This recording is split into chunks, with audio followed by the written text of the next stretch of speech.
that's one of the main takeaways I got. And just knowing that, and just not really knowing that, but just really applying that to myself got rid of a lot of fear, like all of the fear.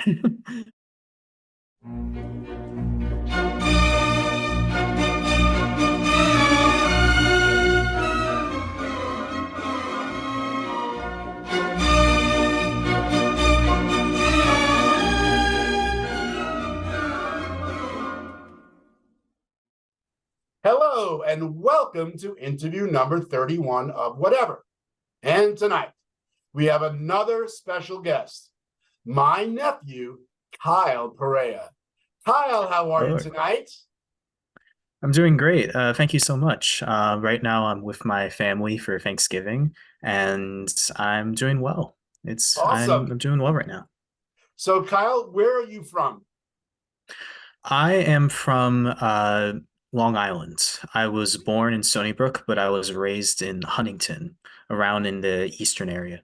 Awesome. And where do you live now? Right now, I live in New York City, Manhattan. I live there for school. I go to Manhattan School of Music. I've studied there. This is my fourth year there. I'm an undergrad over there. And yeah, that's where I am. And what do you do at the Manhattan School of Music? I play the double bass. I am a musician, but that's my line of focus at the moment.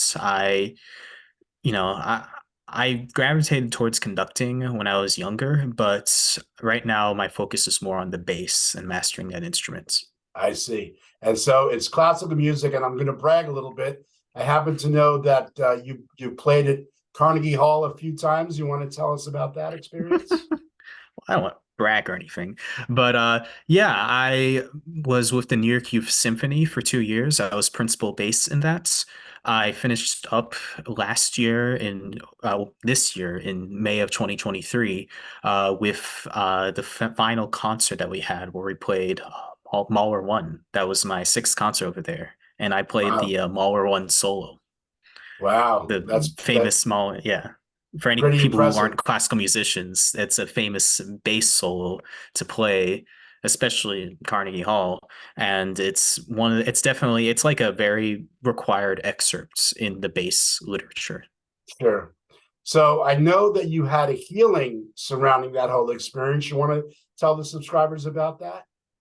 Absolutely. Um, and this is really where Christian Science kind of connects with me. Like personally, as a musician, people get tend to get very, they have anxiety, performance anxiety. That's like one of the major topics, especially with classical music, but not even just that, just like speaking on stage, like giving like a stand-up comedy, something like that. You Sure. tend to have anxiety around that. And I think that last concert I was talking about was definitely the week before was my most anxiety ridden I've ever been. And when I was in that state, I thought to myself, I was like, you know, me being a Christian Scientist, I think this at this moment in my life, I've definitely just gained so much more knowledge and more insight about Christian Science than I really ever did when I was younger. And maybe it's because I've grown older and I've read more and I've understand things better. My mind's grown. I'm still young though. I'm 21 years old. Right. I still have a lot of life to live through, but Sure. this experience, I was reading Science and Health, and this line really stood out to me. Um, I I forget where it was, but I have it saved in my text booklet. The line, it's a classic line, but it really just for performance anxiety, like you can relate a lot.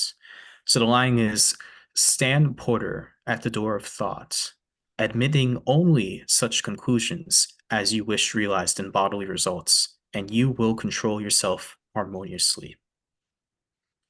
And that line, and just reading that line, just thinking what that line, it can apply to a lot of things. You Sure. can take it in different contexts, but, you know, thinking about that in terms of performance anxiety tells you that, you know, not only can you take control of yourself, you don't have to think about yourself and your material being. it shows you that you should think outside of that. Think outside of yourself and just be in the moment with the spiritual music of Yes, what you're playing. that's awesome. And that's one of the main takeaways I got. And just knowing that, and just not really knowing that, but just really applying that to myself, got rid of a lot of fear, like all of the fear, Yeah, all of that's that right. material fear, of That's that awesome. anxiety buildup. Like when people have anxiety, their hands tend to be like stiff. You Right. feel that just that I that was gone. Like knowing that, like just thinking about that, but also just really applying that, just that all went away. Awesome. So, Kyle, why are you a Christian Scientist then? Oh, that's one of the big reason right there. For me, I didn't really get into Christian Science when I was younger until COVID hit, and Right. I started reading more. And I a thing that really helped me out just with Christian Science, why I'm still a Christian Scientist, why I've embraced it so much, is the fact that there's more to explore. This is not what we're living in right now, isn't what it seems. Right. From the mental basis, from the basis that everything decays in this world. Like Right. not just humans, us, everything. Right. Right. Like the chair I'm sitting on. Right. That's right. And I really appreciate the context that Mrs. Eddy puts in that in science and health. And I Life is just that, eternal, matter is yeah, unreal. yeah, We can yeah. demonstrate that, right?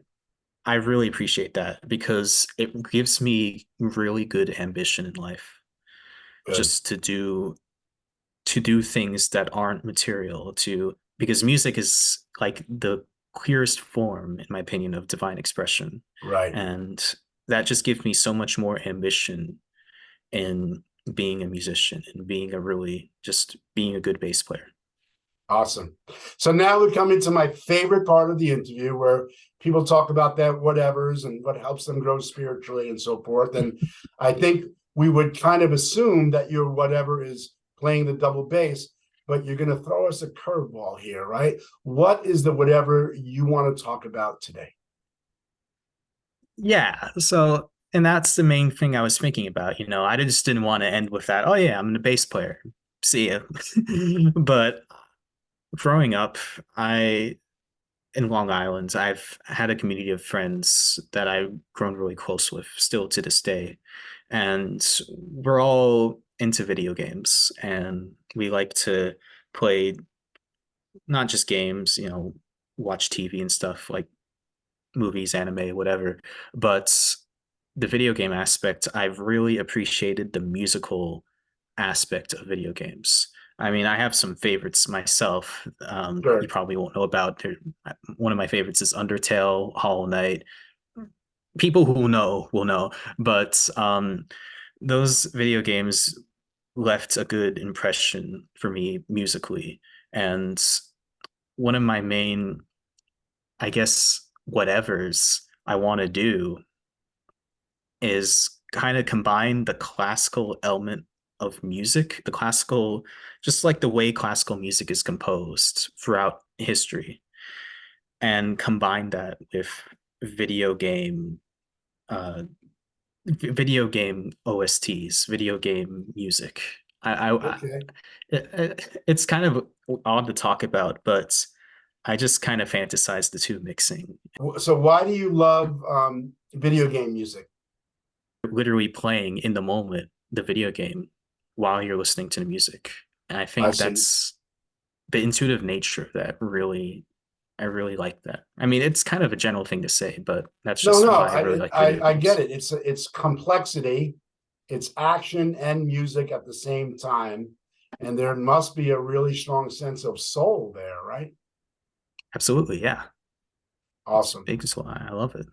So this has been a home run. You're amazing, young scientist. Obviously, you've grown a lot. You've made Christian Science your own. You've had healings, is there anything else, any healing or any idea you want to leave the subscribers with before I let you go?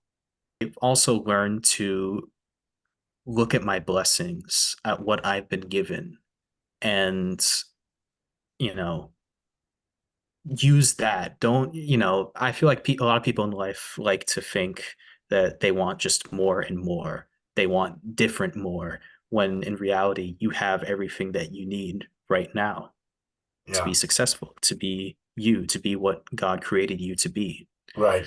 And I feel like it's good to want to improve, to Sure. want to improve yourself, to have good ambition, have good goals, but take what you have and be grateful for it. Be grateful for what you already have in life.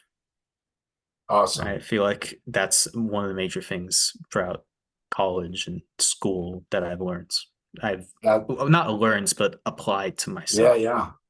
That's awesome. Well, you've been wonderful. Thank you so much for your time and have a happy Thanksgiving. And we'll talk to you soon. Yeah, thank you. Thank you so much, Paul. It's been great doing this. Thank you all. Happy Thanksgiving. I'll see you soon. See you later. Great.